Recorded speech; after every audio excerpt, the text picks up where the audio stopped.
So imagine the ultimate trust fund party boy. Okay, I'm picturing it. Like a kid who inherits this immense privilege, right? But then he just drinks it all away. Oh, wow. Just totally squanders it. Exactly. He gets exiled by his own family. He lives as this completely chaotic vagabond with, a razor-sharp tongue. So he's basically burning every single bridge he has. Every single one. I mean, he lives fast. He refuses to apologize for anything. Right, the classic rebel archetype. But here is the crazy part. Before he is actually executed at just 26 years old, he writes this existential masterpiece. 26. That is incredibly young to write a masterpiece. I know, right? And this piece goes on to be memorized, recited, and studied by millions for the next, 1,500 years. That is a level of literary immortality that literally outlasts empires. Exactly. So today, we are taking you on a deep dive into the world of pre-Islamic Arabia. We're going to decode this legendary poem. Yeah, and it's a massive undertaking. It is. It's a 103-verse epic.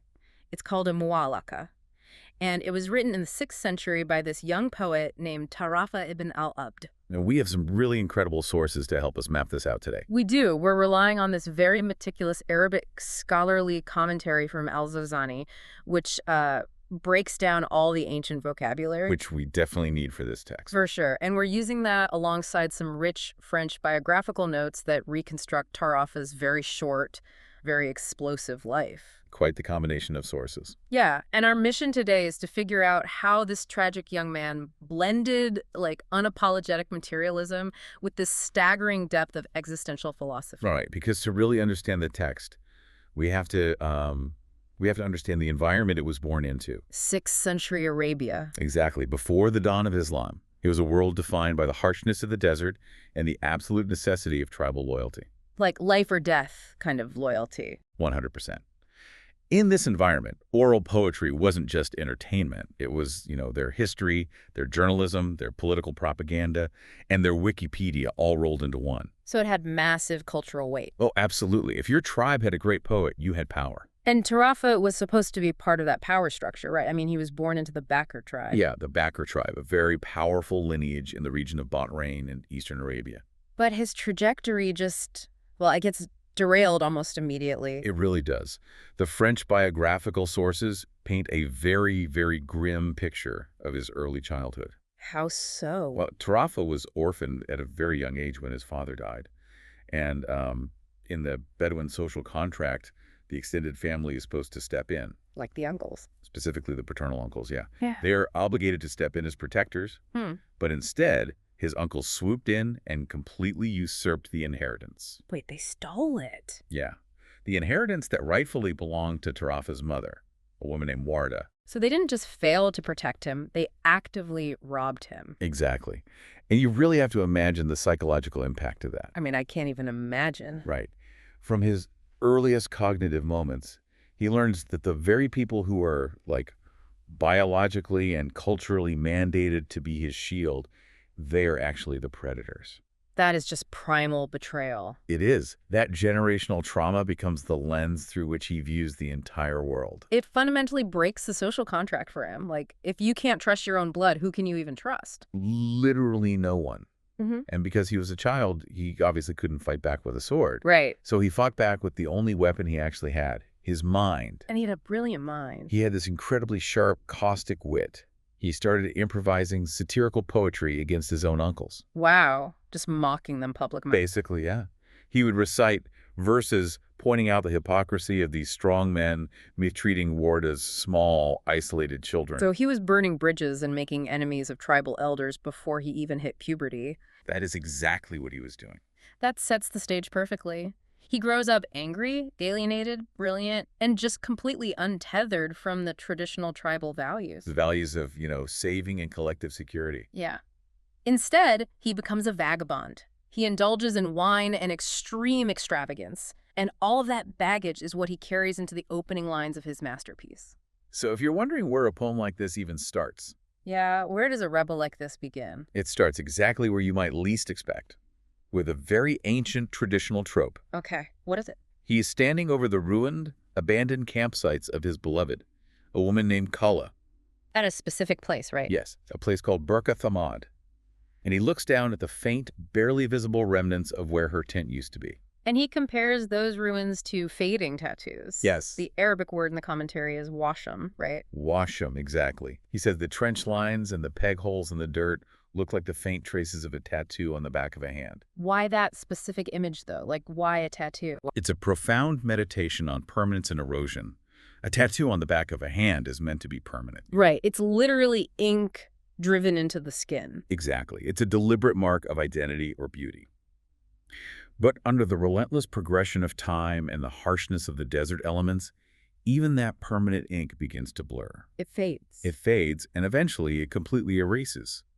By comparing the camp's physical ruins to a fading tattoo, Tarafa is illustrating that time is the ultimate eraser. So nothing you build, nothing you mark can actually survive it. Nothing. And his traveling companions are with him, right? They stop their camels and they see him staring at the dirt. Yeah, he's basically paralyzed by this realization. And they urge him, do not die of grief. Bear it with fortitude. They're trying to snap him out of it. But I have to ask you, isn't opening a desert poem by crying over an abandoned campsite a massive cliche? It is the defining cliche of the era, actually. Right. So why does the ultimate punk rock poet of the desert open with the exact same trope that literally every other poet used? Is he just showing? Well, it is a deliberate choice, and it serves two purposes. First, yeah, it's a demonstration of absolute technical mastery. Like, I can do your classical form better than you. Exactly.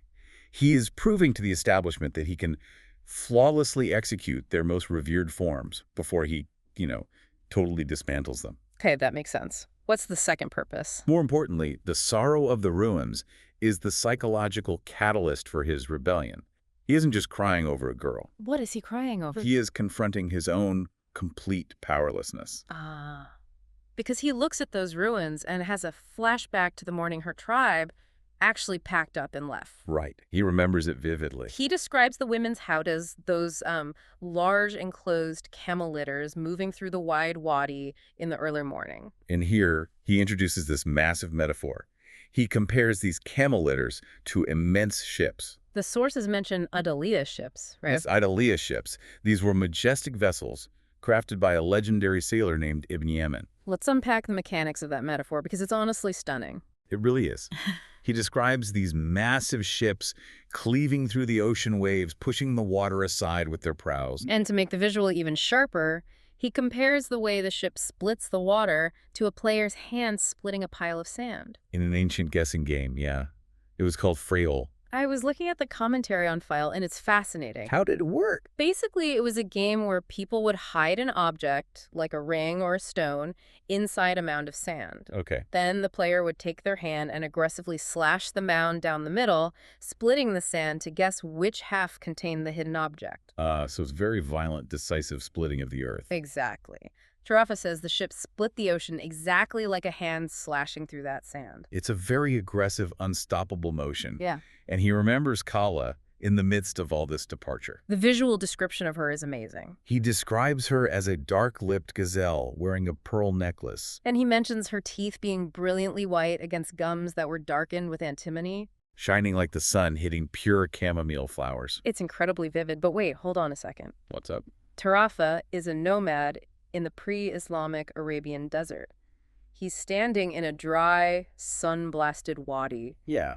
Why is he talking about massive ocean-going ships? Well, because to a nomad, the desert is an ocean. Oh, interesting. Yeah. The vast, trackless expanse of the desert functions exactly like the sea. But the core of the ship metaphor is really about scale and momentum. Like how big they are. Right. A massive ship under full sail on the ocean is an unstoppable force of physics.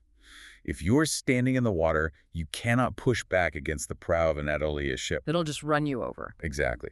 By comparing the departing tribe to these colossal vessels, Tarafa is acknowledging his own total lack of agency. He cannot stop the ships. No. He cannot stop Khawla from leaving.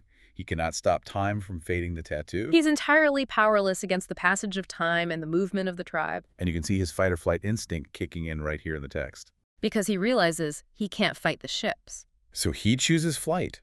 He realizes that if he stays there and just stares at the fading ink, the grief will completely consume him. Which is the perfect psychological pivot into the next major movement of the poem. It really is. Because he feels this overwhelming paralyzing powerlessness. He decides he must physically outrun his anxiety. And the vehicle he chooses to escape in is, honestly, unlike anything else in world literature. It truly is. We move into nearly 30 verses dedicated solely to his camel. 30 verses, just on the camel. But this isn't a nature documentary. He doesn't just say, like, oh, she's fast and strong. Not at all. He breaks this animal down into mechanical, structural components. Honestly, to me, it sounds less like a guy describing an animal and more like a guy popping the hood of a luxury sports car. Bragging about the torque. Yeah. The torque, the reinforced chassis, the custom suspension. He is obsessed with her anatomical mechanics because he isn't just describing a camel. He is basically constructing a feat of engineering. Al-Zazani's commentary highlights the incredibly rigid architectural vocabulary Tarafa uses here. Let's look at the skeleton first. Okay. He says her ribs are thick and unyielding, and he compares them to the heavy wooden planks of a massive coffin. Wait, he compares her ribs to a coffin. Or a king's bier, yeah. The Arabic term is aran. That's incredibly dark. It is dark, but it's really about density and impenetrability. A coffin is a sealed, solid box. Right. And he goes further. He says her overall structure is arched and flawlessly solid, like a bridge. A kantara. Yes, a kantara, built by a master Roman engineer, reinforced with big bricks and mortar. And he says her thighs are smooth and towering, like the massive gates of an impossibly high, smooth-walled castle. Okay, I have to stop you there again. Why? We just talked about him being a desert nomad, and now he's casually dropping references to Roman engineers, baked bricks, and castle gates. Did he even know what a Roman bridge looked like? It's a great question, and it reveals a lot about the world he lived in. So it wasn't just a bubble. No, the Arabian Peninsula wasn't an isolated bubble at all. There were massive trade routes. Right, the incense trade and everything. Nomadic tribes interacted constantly with the Byzantine and Sassanid empires on their borders. Oh, so they had exposure to that architecture. Yeah. The Ghassanids, for example, were an Arab kingdom allied with Rome, and they built structures using Roman architectural techniques. So Tarafa would have seen these things. Or at least heard incredibly detailed descriptions of these massive stone bridges and walled cities. That makes sense. To a nomad whose entire world is made of temporary goat hair tents that get packed up every few weeks, a Roman stone bridge represents the absolute pinnacle of permanence. Wow. So when his world feels like it's falling apart, when the ruins are fading like tattoos, he reaches for the imagery of the most permanent things he can possibly imagine. Exactly. He is psychologically armor-plating his reality. Let's look at the limbs, because he gets super specific here, too. He does. He says her elbows twist outward like the thick wooden handles of a heavy water bucket being carried by a muscular man. The Arabic term here is fatal shazar. Yes, referring to the outward twist of the muscles that prevents her elbows from hitting her chest when she sprints. It gives her this incredibly fluid, frictionless speed. And he compares the movement of her forelegs to the effortless glide of a swimmer. Or the rapid, frantic speed of a male ostrich. The kafidad. The kafidad, right. And he doesn't stop at the body. He goes all the way up to the head and the senses. He says her skull is as impenetrable as a blacksmith's anvil, the elat. Her cheeks are as smooth as fine Syrian parchment, the kirtas. And her lips are as supple as flawlessly tanned Yemeni leather, the sipt. Notice the materials he's listing here. Iron, parchment, tanned leather. Baked brick, thick wood, these are not biological materials. No, they're manufactured. They're manufactured, indestructible goods. He describes her eyes as two shining mirrors resting deep in protective rocky caves. Darting around wide and terrified, like a wild cow fearing her calf is about to be hunted. And her ears are as sharp and perfectly honed as the tips of spearheads. It's breathtaking poetry. But we have to ask, what is the underlying function of this 30-verse tangent? Why build this desert transformer? It is an act of extreme psychological compensation. How so? Think about his state of mind back at the ruins. He is terrified of vulnerability. Right. His family betrayed him. His lover left him. Time is literally erasing his memory. Reality feels incredibly fragile to him right now. So to survive that fragility, he needs a vehicle that cannot be broken. Exactly.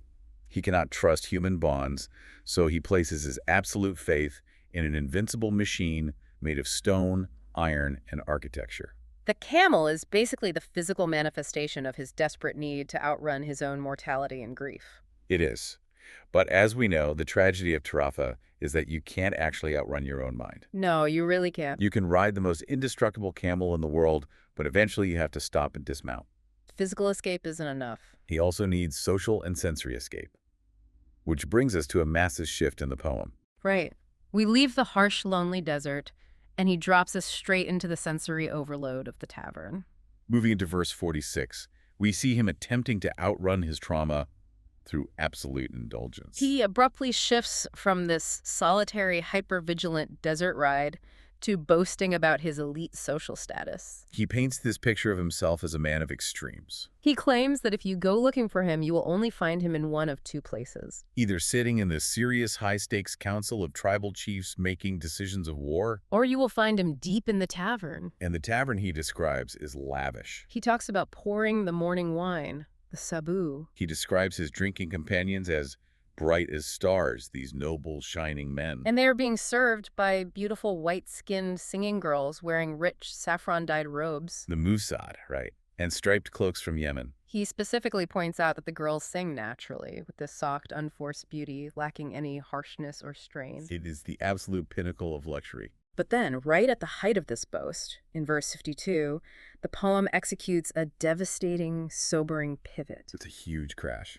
After detailing all this extreme generosity and sensory pleasure, Tarafa suddenly admits the terrible consequence of his lifestyle. He confesses that his relentless pursuit of pleasure, his endless drinking, and his radical, uncompromising generosity have cost him absolutely everything. He breaks his finances down very specifically, actually. How does he do it? He says he has spent the money he earned himself, his tariff, Okay. and the wealth he inherited, his mutlad. Uh-huh. Now, why does the poem make that specific distinction between earned and inherited wealth? Does it matter to the tribe where the money came from? Oh, it matters immensely in Bedouin culture. Your earned wealth, your tariff, is yours to lose. If you squander it, you're a fool, but it's your own business. Sure.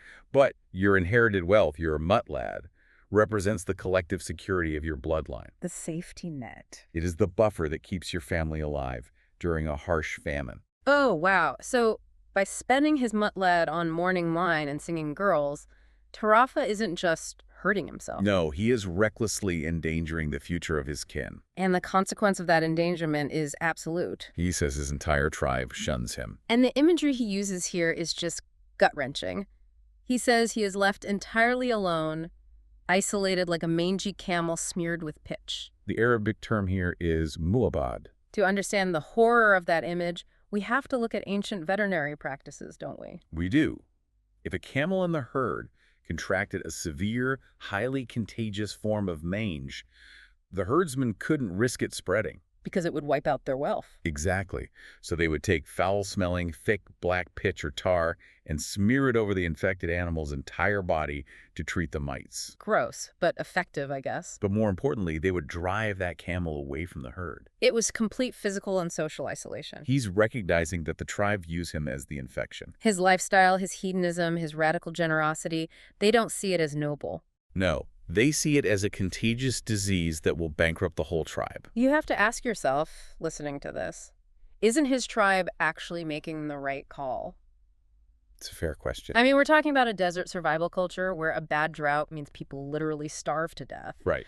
Isn't cutting off the trust fund kid who is buying out the tavern just basic economic survival? From a purely pragmatic, survivalist standpoint, the tribe is entirely justified. Yeah, you can't blame them. In their world, hoarding resources is the only way to ensure the group lives to see another spring. But Tarafa refuses to judge his life by the pragmatic metrics of survival. He judges his life against a completely different metric, the absolute certainty of death. He looks at his tribe hoarding their wealth, living cautiously, denying themselves pleasure just to survive a few more miserable years. And he thinks they are the fools. Because to Tarafa, survival is an illusion. Right. He's basically saying, you're saving up for a future that a stray spear or a sudden fever could take away tomorrow. And this leads directly into his spectacular existential defense. So he is banished, smeared with the metaphorical pitch, socially dead. Does he apologize? Absolutely not. Does he beg to come back? He doubles down. I love that. He says that even though his family rejects him, the people who truly understand the world recognize his true noble worth. Who are those people? The poorest of the poor, the Bani Gabra, and the ultra-rich in their massive leather tents.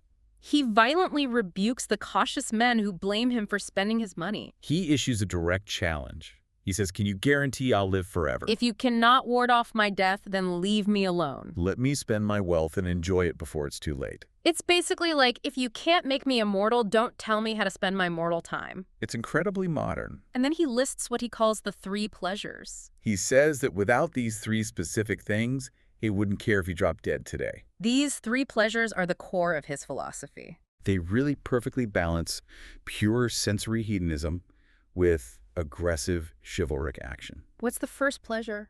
Pleasure number 1, drinking strong, dark red wine mixed with water early in the morning. Before his critics even wake up to yell at him. Exactly. It's an act of preemptive defiance. He is literally starting the party before the haters can even open their eyes to judge him. But pleasure number 2 abruptly shifts the tone. Okay, what is it? He says his second pleasure is charging into battle on a fierce, curved-legged horse to rescue someone crying for help. Oh, wow. So not just partying. Right. He compares his ferocity in this moment to a thirsty, enraged desert wolf of the Gada woods sprinting toward a watering hole. Which proves he isn't just a lazy partier. He is highly engaged with life. He wants the sensory joy of the wine, but he also wants the adrenaline and the nobility of being a knight. He wants to be the savior in the chaos. And the pleasure number 3 brings it back to intimacy. He says he wants to spend a gloomy, rainy day tucked away inside a luxurious red leather tent with a beautiful, plump woman. Whose limbs are as soft as the branches of the ricinus or castor oil plant.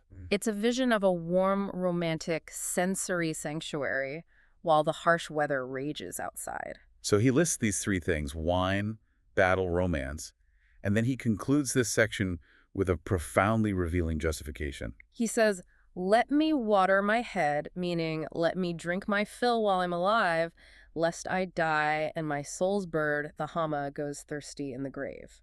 We really need to explain this Hama bird because it completely changes the context of his partying. Please do. What is the Hama? The Hama is one of the most haunting concepts in pre-Islamic Arabian mythology. Okay. They didn't have a formalized concept of heaven or hell in the way later monotheistic religions would. Right. Instead, there was a widespread belief that when a person died, especially if they died unfulfilled or violently, their soul transformed into a bird. Usually depicted as a ghostly owl, right? Yes, called the Hama. And what did this owl do? It would hover over the person's grave in the dead of night, perpetually crying out, "Give me to drink! Give me to drink!" That is terrifying. It represented the unsatisfied desires, the unlived life, and the lingering thirsts of the dead. So nomads walking near a graveyard at night would hear the screech of an owl and believe they were hearing the starving souls of the dead begging for what they missed out on in life. It is deeply unsettling. But Tarafa taps into this myth to make a brilliant philosophical point. He is essentially saying, I refuse to be thirsty in death. I will not be a starving, craving ghost hovering over a pile of dirt. I'm going to saturate myself with life right now. I will drink the wine, fight the battles, and love the women so intensely that when I finally die, my Hama will be completely full and silent. It's a complete inversion of how we normally view self-control. It really is. We look at his lifestyle and see a lack of discipline, but he's arguing that hoarding wealth and delaying gratification is the real failure. Because you are guaranteeing that you will die thirsty. It's an ancient, poetic argument for cosmic saturation. That is the perfect way to put it. He is weaponizing his pleasure against death. But if Tarafa believes his lavish lifestyle guarantees a watered soul, how does he view the prudent, careful men of his tribe who banished him for spending the safety net? He takes us on a mental walk through the graveyard to show us exactly what he thinks of them. He directly compares the ultimate fate of 2 types of men: the generous spendthrift, meaning himself, and the tight-fisted miser. And he says, if you look down at their graves, there is absolutely zero difference. You don't see a bank account attached to a tombstone. You just see 2 identical heaps of dirt. The Arabic word is jothwating. Sealed under flat, solid death stones. He observes this with a cutting, almost cruel irony. He points out that death doesn't spare the miser as a reward for his frugality. In fact, Tarafa suggests that death actually treats the miser's soul as the most precious, hoarded treasure of all, snatching it away precisely when the miser is trying the hardest to guard his vault. Tarafa defines life in a terrifyingly mathematical way. He calls it a diminishing treasure. Every single night that passes subtracts a coin from the vault of your lifespan. And whatever time chips away at, night after night, will eventually vanish completely. Which brings us to verse 67, and I think this might be the most philosophically terrifying metaphor in the entire poem. He introduces the concept of the slack rope. He says, "Death is like a long slack rope tied to a grazing animal. The animal thinks it is free, but the end of the rope is held firmly in the master's hand, ready to be yanked at any moment." The Arabic word is tiwal. The tiwal metaphor perfectly captures the human illusion of control. We spend our entire lives trying to lengthen the rope. The miser thinks his hoarded wealth gives him more slack, that he can buy himself distance from the master's hand. But the hand holding the rope doesn't care about the size of your bank account. It makes me think about how we live today. Oh, absolutely. We meticulously plan our 401ks. We obsess over biohacking, cold plunges, and longevity diets. We are desperately trying to buy more slack on the rope. But Tarafa's point is that we are like a dog on a retractable leash running through a park. You're chasing a squirrel, the wind is in your fur. You feel completely wild and free. You have entirely forgotten you are tethered. Then snap, you hit the end of the line. Your neck jerks back. The master's hand hasn't moved. Exactly. And because Tarafa is hyper-aware of the leash, he refuses to walk slowly. He knows the hand is watching him, ready to pull. That awareness is what drives his manic energy. The grave levels all social hierarchies, all wealth, all illusions of autonomy. And if death renders all wealth and status completely meaningless, then the only thing that truly matters in this short life is how we treat each other right now. The bonds of loyalty, honor, and kinship. Which brings Tarafa, inevitably, to his deepest, most agonizing wound. After exploring the cosmos, time, and death, he zooms all the way back into a deeply personal grievance. He addresses his cousin, a man named Malik. He says, "Every time I try to approach him, every time I try to make peace and bridge the gap, Malik deliberately turns his face away from me." He says that Malik and the tribal elders have essentially buried his hopes in a dark tomb. They're treating him not just as an annoyance, but as a criminal. And Tarafa finally lays bare his only real crime in their eyes. He recalls an incident involving his beloved brother, Mubbad. When Mubbad lost his camels, Tarafa didn't sit idly by. He didn't say, "Well, I'm a banished poet, it's not my problem." He relentlessly tracked those camels down across the harsh desert and brought them back. He proved his absolute, unwavering loyalty to his blood. He is fiercely loyal. He swears to Malik, "If a massive crisis hit you, I would be the first one there to fight for you." "If enemies insulted your honor, I would make them drink the cup of death before they could even finish their threat." And because he is so loyal, the rejection destroys him completely. Which leads to verse 78. A line so profoundly true that it became a proverb used throughout Arabic history. He says, "The injustice of relatives is more painful and bitter to a man's soul than the strike of a sharp Indian sword."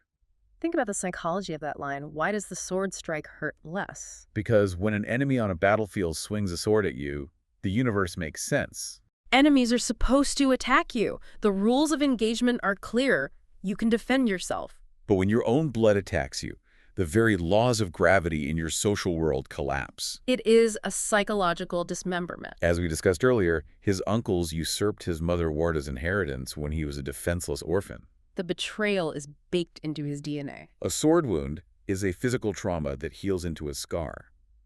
But betrayal by the people who are culturally mandated to protect you, it shatters your fundamental reality. You don't know up from down anymore. He demands that they at least leave his honor alone, promising he'll be grateful even if they banish him to the most remote, desolate mountain. Like Dargod, right. Yes, but faced with this unbearable family hypocrisy, where they demand his loyalty but offer none in return, where they hoard wealth while he is shunned for sharing it.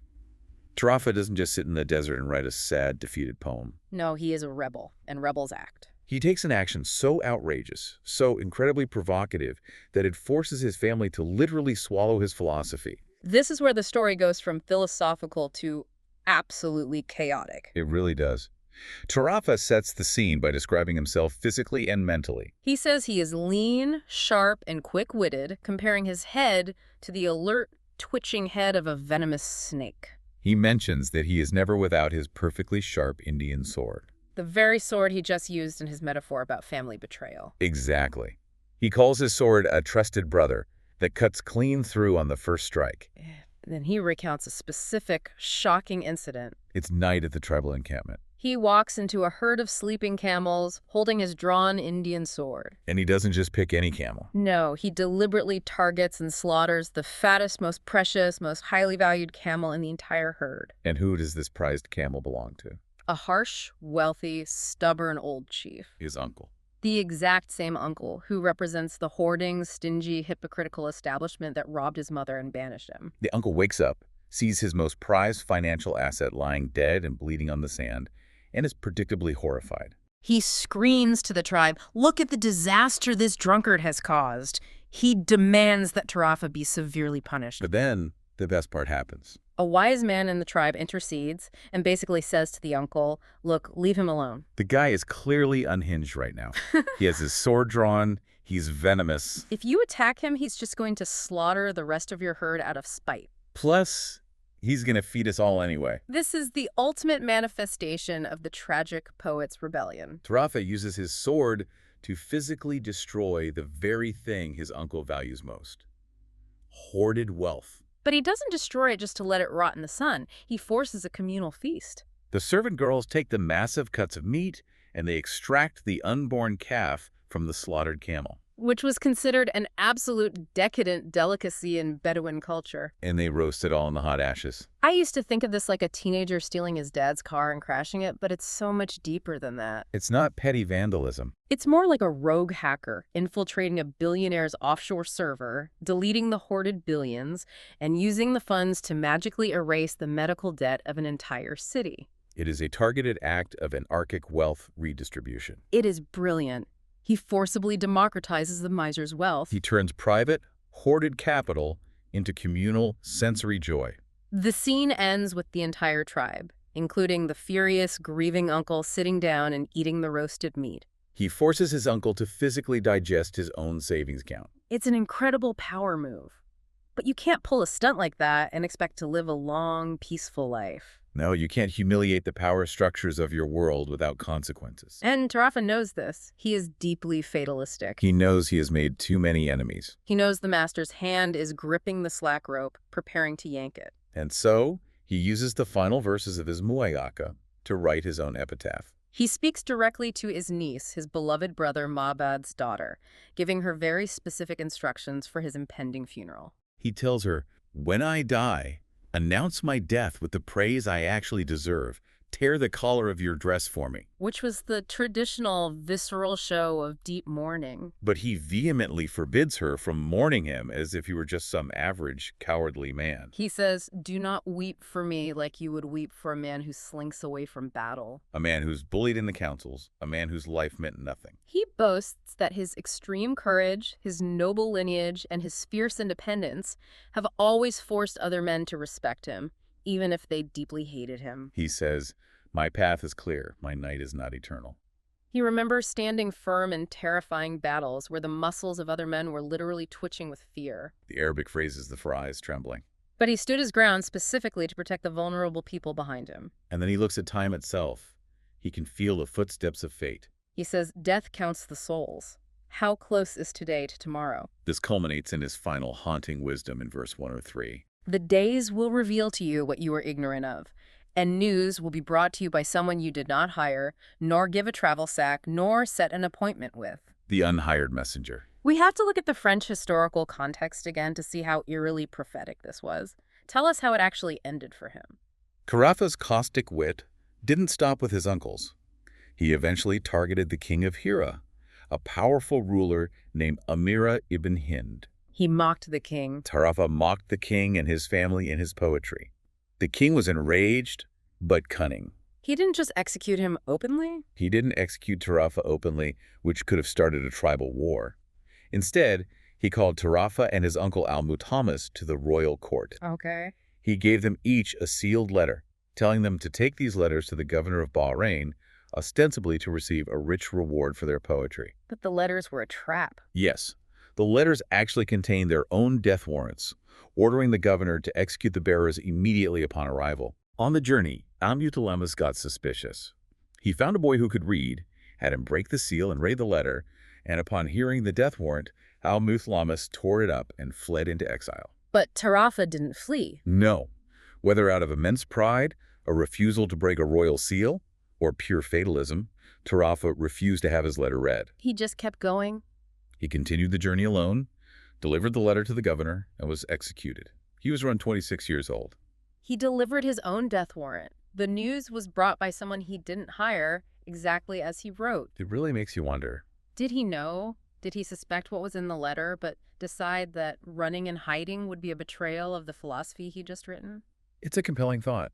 If you spend your masterpiece arguing that survival is an illusion and that dodging the master's hand on the slack rope is impossible, running away makes you a hypocrite. He faced his end exactly as he lived. With absolute clarity, zero illusions, and refusing to back down from the inevitable. The truth doesn't need your permission to arrive. You don't have to hire the postman of fate. He delivers anyway. Doesn't knowing how he died make his hedonism look entirely different? It makes the morning wine, the Roman bridge camel, and the slaughtered herd look less like the antics of a frat boy and more like a desperate, brilliant rebellion against the mailman. He couldn't stop the mailman from arriving, but he absolutely dictated the terms of how he lived before the knock on the door. It is a staggering piece of literature. We covered a lot of ground today. We started by looking at fading tattoos in the desert sand, analyzing how time erases everything we build. We watched him engineer a biological machine out of Roman architecture and blacksmith anvils just to outrun his grief. We felt the tragedy of the pitch-smeared camel,